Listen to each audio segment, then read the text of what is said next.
আসসালামু আলাইকুম। সংবাদে আপনাদের সবাইকে স্বাগতম জানাচ্ছি আমি নাফিসা। শুরুতে সংবাদ শিরোনাম। প্রথমেই জানিয়ে দিব, পালানোর পথ পাবে না যুক্তরাষ্ট্রের সেনারা। মধ্যপ্রাচ্যের আকাশে আবারও যুদ্ধের পূর্বাভাস। একদিকে যুক্তরাষ্ট্রের নজিরবিহীন সামরিক সমাবেশ। এরপরেই জানিয়ে দিব, ইরানের সঙ্গে একযোগে যুদ্ধে নামছে রাশিয়া ও চীন। হঠাৎ করেই কেন রাশিয়ার কার্গো বিমান একের পর এক উড়াল দিচ্ছে ইরানের দিকে। তারপরেই জানিয়ে দিব, সৌদিসহ আরবরাও আতঙ্কিত মধ্যপ্রাচ্যে যুদ্ধের ঘলঘটা। তেহরান থেকে তেল আবিব, ওয়াশিংটন থেকে রিয়াদ, কূটনীতি আর সামরিক প্রস্তুতির দ্বৈরাথে শ্বাসরুদ্ধ পরিস্থিতি। সর্বশেষ জানিয়ে দিব, ইরানকে কেন ভয় পাচ্ছে যুক্তরাষ্ট্র, তার কারণ জানালেন মার্কো রুবিও। ইরান এখনও যুক্তরাষ্ট্রের জন্য খুব গুরুতর হুমকি। এখন শুনছিলেন সংবাদ শিরোনাম, এখন বিস্তারিত। তার আগে ভিডিওটিতে লাইক করে কমেন্টে জানিয়ে দিন আজকের সংবাদের বিষয়ে আপনার মূল্যবান মতামত, আর আপনি কোন জেলা বা কোথা থেকে আমাদের এই সংবাদটি শুনছেন এবং দেখছেন। আর হ্যাঁ, এমন আরও সংবাদ পেতে চ্যানেলটি সাবস্ক্রাইব করে পাশে থাকুন। মধ্যপ্রাচ্যের আকাশে আবারও যুদ্ধের পূর্বাভাস। একদিকে যুক্তরাষ্ট্রের নজিরবিহীন সামরিক সমাবেশ, অন্যদিকে তেহরানের দৃঢ় বার্তা, চাপের কাছে নত নয় ইরান। সরাসরি সংঘাত বাঁধলে আসল চমক কোথায় লুকিয়ে? মার্কিন প্রেসিডেন্ট ডোনাল্ড ট্রাম্প ঘোষণা দিয়েছেন, ইরানকে কোনোভাবেই পারমাণবিক অস্ত্রের পথে এগোতে দেওয়া হবে না। নতুন সমঝোতার জন্য 10 থেকে 15 দিনের সময়সীমা। সেই সঙ্গে মধ্যপ্রাচ্যের মার্কিন শক্তি, স্টিলথ জেট, বোমারু বিমান, রিফিউয়েলিং ট্যাঙ্কার, ক্ষেপণাস্ত্রবাহী ডেস্ট্রয়ার প্রদর্শন তো চলছেই। ভূমধ্য সাগরে অবস্থান নিয়েছে বিশ্বের অন্যতম বিমানবাহী রণতরী USS Gerald R Ford. Oman উপকূলে প্রস্তুত USS Abraham Lincoln strike group. অর্থাৎ যুক্তরাষ্ট্র প্রস্তুত। কিন্তু এখানেই কি শক্তির শেষ কথা? ইরানের কৌশল ভিন্ন। সরাসরি মুখোমুখি সংঘর্ষ নয়, অসম লড়াই। যেখানে প্রতিপক্ষ যত বড়, তার দুর্বলতার জায়গাও তত বিস্তৃত। ইরান জানাচ্ছে, তারা এমনভাবে শত্রুকে আঘাত করবে, পালানোর পথ পাবে না তারা। ইরানের হাতে রয়েছে মধ্যপ্রাচ্যের অন্যতম বৃহৎ ব্যালিস্টিক মিসাইল ভাণ্ডার। সম্প্রতি উন্মোচিত খোরাম শহর 4, যার পাল্লা প্রায় 2000 কিলোমিটার, অর্থাৎ আঞ্চলিক মার্কিন ঘাঁটি, এমনকি ইসরায়েলও এর আয়ত্তায়। যুক্তরাষ্ট্রের অভিযোগ, ইরান আন্তঃমহাদেশীয় ব্যালিস্টিক সক্ষমতার দিকেও এগোচ্ছে, যদিও ইরান তা অস্বীকার করেছে। কিন্তু বাস্তবতা হল, গত 1 দশকে তাদের ক্ষেপণাস্ত্র ও ড্রোন প্রযুক্তিতে উল্লেখযোগ্য অগ্রগতি হয়েছে। এখন প্রশ্ন হচ্ছে, শান্ত নীল জলরাশির সমুদ্র কি হয়ে উঠবে আগ্রাসী যুদ্ধের ময়দান? জানা গেছে, চীন থেকে CM-302 সুপারসনিক অ্যান্টিশিপ মিসাইল সংগ্রহ করছে ইরান। শব্দের চেয়েও দ্রুত গতির, নিচু উচ্চতায় উড়ে রাডার ফাঁকি দেওয়ার সক্ষমতা রয়েছে এই মিসাইলের। যে কোনো যুদ্ধজাহাজের জন্য যা বড় চ্যালেঞ্জ। বিকাশ পেমেন্টে 10,000 টাকার বেশি অফার। শপিং চলছে তো? তবে ইরানের শক্তি শুধু অস্ত্রে সীমাবদ্ধ নয়। ইরাক, সিরিয়া, লেবানন, ইয়েমেন, পুরো অঞ্চলে রয়েছে তাদের প্রভাব ও মিত্র নেটওয়ার্ক। বহুমুখী চাপ সৃষ্টি করে প্রতিপক্ষকে বিভ্রান্ত করা এই কৌশল বহুবার ব্যবহার করেছে তেহরান। অর্থাৎ সংঘাত শুরু হলে তা কেবল আকাশযুদ্ধ বা নৌযুদ্ধ হবে না, এটি ছড়িয়ে পড়তে পারে বহু ফ্রন্টে, বহু স্তরে। হঠাৎ করে কেন রাশিয়ার কার্গো বিমান একের পর এক উড়াল দিচ্ছে ইরানের দিকে? কেন বাড়ছে সামরিক যোগাযোগ? আর কেনই বা যুক্তরাষ্ট্র তাদের যুদ্ধবিমানবাহী রণতরী এগিয়ে আনছে ইরানের উপকূলের কাছাকাছি?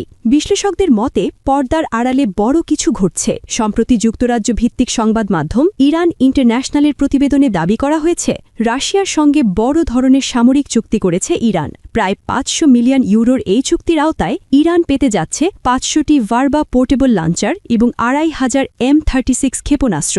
রাশিয়ার দাবি, ভার্বা হচ্ছে তাদের সবচেয়ে আধুনিক ম্যানপ্যাডস, যা ড্রোন, ক্রুজ মিসাইল, এমনকি যুদ্ধবিমান ভূপাতিত করতে সক্ষম। শুধু তাই নয়, রাশিয়ার তৈরি Mi-28 অ্যাটাক হেলিকপ্টারও যোগ দিয়েছে ইরানের সামরিক বহরে। আকাশ প্রতিরক্ষা জোরদার করতে নাকি সরাসরি প্রযুক্তিগত সহায়তাও দিচ্ছে মস্কো। প্রশ্ন হচ্ছে, কেন এই দ্রুততা? পটভূমিতে রয়েছে ইরান ও ইসরায়েলের টান টান উত্তেজনা। গত বছরের সংঘাতে ক্ষতিগ্রস্ত হয়েছিল তেহরান, এবার যেন প্রস্তুত হয়ে নামতে চায় তারা, আর সেই প্রস্তুতিতে পাশে দাঁড়িয়েছে বন্ধু রাষ্ট্র শক্তিধর রাশিয়া। এদিকে সমুদ্রপথেও বাড়ছে উত্তাপ। আরব সাগরে অবস্থান নিয়েছে মার্কিন যুদ্ধবিমানবাহী রণতরী USS আব্রাহাম লিঙ্কন, পাশাপাশি বিশ্বের বৃহত্তম রণতরী USS জেরাল্ড আর ফোর্ডকেও এগিয়ে আনা হয়েছে ইরানের কাছাকাছি জলসীমায়। ওয়াশিংটনের বার্তা স্পষ্ট, চাপ বাড়ছে।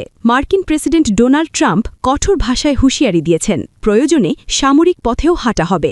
যদিও তেহরান বলছে তারা ভয় পায় না। ইরানের সর্বোচ্চ ধর্মীয় নেতা আয়াতুল্লাহ আলী খামেনি দাবি করেছেন তাদের হাতে এমন অস্ত্র রয়েছে যা মার্কিন রণতরীকেও সাগরের তলদেশে পাঠাতে পারে। ঠিক তখনই সামনে আসে আরেক তথ্য। বার্তা সংস্থা রাইটার্স জানিয়েছে চীন থেকে সুপারসনিক অ্যান্টিশিপ মিসাইল কিনছে ইরান। CN-302 নামের এই ক্ষেপণাস্ত্রটি বহুল আলোচিত YZ এর রপ্তানি সংস্করণ। এই মিসাইলের গতি শব্দের চেয়েও বেশি। সমুদ্রপৃষ্ঠের খুব নিচ দিয়ে উড়ে এসে সূত্রজাহাজের রাডার ফাঁকি দিতে পারে। এর পাল্লা প্রায় 290 কিলোমিটার। স্থলভিত্তিক মোবাইল লঞ্চার, যুদ্ধজাহাজ কিংবা যুদ্ধবিমান সব প্ল্যাটফর্ম থেকেই নিক্ষেপযোগ্য। অর্থাৎ ইরানের উপকূলের বহু দূরে অবস্থান নেওয়া শত্রুপক্ষের রণতরীও আর নিরাপদ নয়। তাহলে কি বদলে যাচ্ছে শক্তির ভারসাম্য? মধ্যপ্রাচ্য যুদ্ধের ঘনঘাটা। তেহরান থেকে তেল আবিব, ওয়াশিংটন থেকে রিয়াদ। কূটনীতি আর সামরিক প্রস্তুতির দ্বৈরথে শ্বাসরুদ্ধ পরিস্থিতি। একদিকে ইরান ও যুক্তরাষ্ট্রের টানটান সম্পর্ক, অন্যদিকে তেল সমৃদ্ধ উপসাগরীয় অঞ্চলের নিরাপত্তা।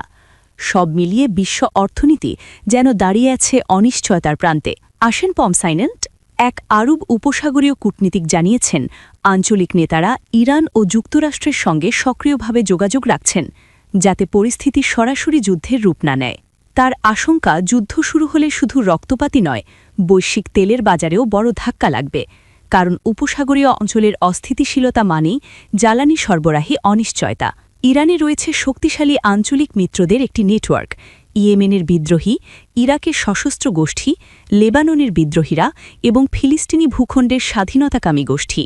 তবে 2023 সালের 7 অক্টোবর হামাসের গাজা অভিযানের পর যে সংঘাত ছড়িয়ে পড়ে, তাতে ইরানের তথাকথিত অ্যাক্সিস অফ রেজিস্ট্যান্স বড় ধরনের ক্ষতির মুখে পড়ে। সেই প্রেক্ষাপটে ইরান যদি সরাসরি সংঘাতে জড়ায়, তবে তাদের কৌশল কী হবে তা নিয়ে চলছে জল্পনা। বিশ্বের প্রায় 1/5 বাণিজ্যিক তেল যে জলপথ দিয়ে পরিবাহিত হয়, সেটি হল হরমুজ প্রণালী। ইরানের উপকূল ঘেঁষা এই গুরুত্বপূর্ণ সমুদ্রপথ আন্তর্জাতিক বাণিজ্যের জন্য অত্যন্ত সংবেদনশীল। যুক্তরাষ্ট্রের নৌবাহিনী প্রণালী খোলা রাখার প্রতিশ্রুতি দিলেও ইরান যদি সেখানে হামলা চালায় বা চলাচল ব্যাহত করে, তাহলে বৈশ্বিক বাজারে বড় ধরনের অস্থিরতা দেখা দিতে পারে। গত 2 বছরের লোহিত সাগরে হুতির হামলা যেমন জাহাজ চলাচলে বিঘ্ন ঘটিয়েছিল, তেমন পরিস্থিতি আবারও তৈরি হওয়ার আশঙ্কা উড়িয়ে দেয়া যাচ্ছে না।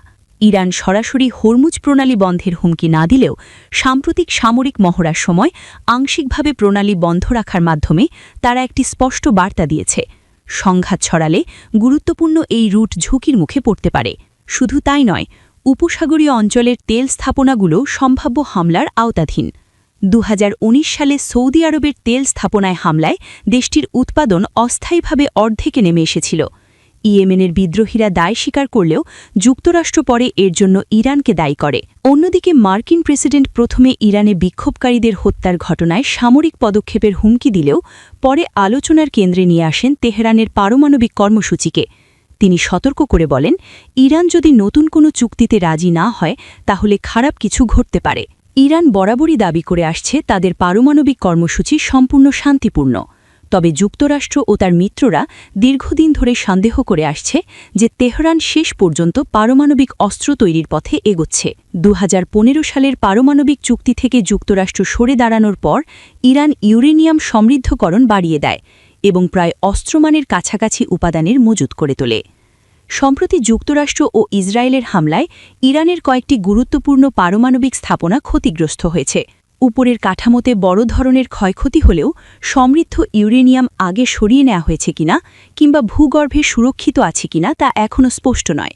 ইরান দাবি করেছে এসব হামলার পর তারা সমৃদ্ধকরণ কার্যক্রম চালাতে পারছে না, তবে একই সঙ্গে তারা আন্তর্জাতিক পরিদর্শনও সীমিত করেছে। বিশেষজ্ঞদের মতে ইরান এখনও ব্যবহারযোগ্য পারমাণবিক অস্ত্র তৈরির কাছাকাছি পৌঁছায়নি। তবু ব্যাপক হামলার ঘটনা ঘটলে তেজস্ক্রিয় পদার্থ ছড়িয়ে পড়ার ঝুঁকি উড়িয়ে দেয়া যাচ্ছে না। বর্তমানে পরিস্থিতি অত্যন্ত স্পর্শকাতর। কূটনীতিক আলোচনায় এখন একমাত্র ভরসা। তার অভিঘাত শুধু মধ্যপ্রাচ্যে সীমাবদ্ধ থাকবে না, প্রভাব পড়বে বৈশ্বিক অর্থনীতি, জ্বালানি বাজার এবং আন্তর্জাতিক নিরাপত্তার উপরও।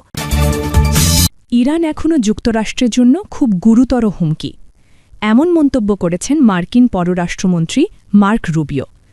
সম্প্রতি দেওয়া এক বক্তব্যে তিনি বলেন, ইরানের পারমাণবিক উচ্চাকাঙ্ক্ষা, বিস্তৃত ব্যালিস্টিক ক্ষেপণাস্ত্র ভাণ্ডার এবং নৌ সক্ষমতা সব মিলিয়ে তেহরান এখনও ওয়াশিংটনের জন্য বড় নিরাপত্তা উদ্বেগের কারণ।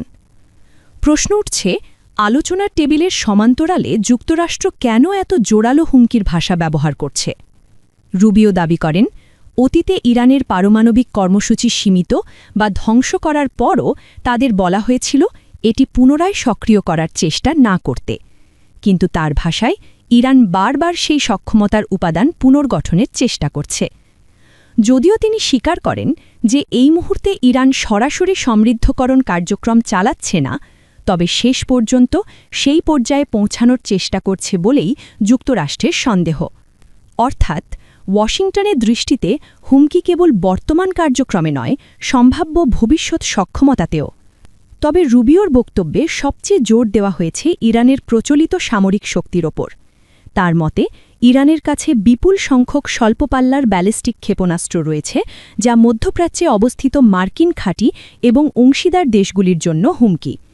বিশেষ করে সংযুক্ত আরব আমিরাত, কাতার ও বাহরাইনে থাকা মার্কিন ঘাঁটিগুলোর নিরাপত্তা নিয়ে উদ্বেগ প্রকাশ করেন তিনি। এর পাশাপাশি ইরানের নৌ সক্ষমতাকেও তিনি জাহাজ চলাচল ও মার্কিন নৌবাহিনীর জন্য সম্ভাব্য হুমকি হিসেবে উল্লেখ করেন। রুবিও আরও বলেন, পারমাণবিক কর্মসূচির বাইরেও ইরানের হাতে এমন প্রচলিত অস্ত্র রয়েছে যা যুক্তরাষ্ট্র ও তার স্বার্থকে লক্ষ্য করে ব্যবহার করা হতে পারে। তার বক্তব্যে স্পষ্ট, যুক্তরাষ্ট্র শুধু পারমাণবিক ইস্যু নয়, বরং ইরানের সামরিক সক্ষমতাকেই বৃহত্তর নিরাপত্তা চ্যালেঞ্জ হিসেবে দেখছে। সব মিলিয়ে মার্ক রুবিওর এই মন্তব্য ইঙ্গিত দিচ্ছে যে যুক্তরাষ্ট্র ইরান ইস্যুকে কেবল পারমাণবিক আলোচনার মধ্যে সীমাবদ্ধ রাখছে না। ক্ষেপণাস্ত্র, নৌশক্তি এবং আঞ্চলিক প্রভাব সবকিছুকেই সমীকরণের অংশ হিসেবে বিবেচনা করছে। এখন প্রশ্ন হল, এই কঠোর অবস্থান কি আলোচনায় চাপ সৃষ্টির কৌশল, নাকি ভবিষ্যৎ কোনো বড় নীতিগত সিদ্ধান্তের পূর্বাভাস?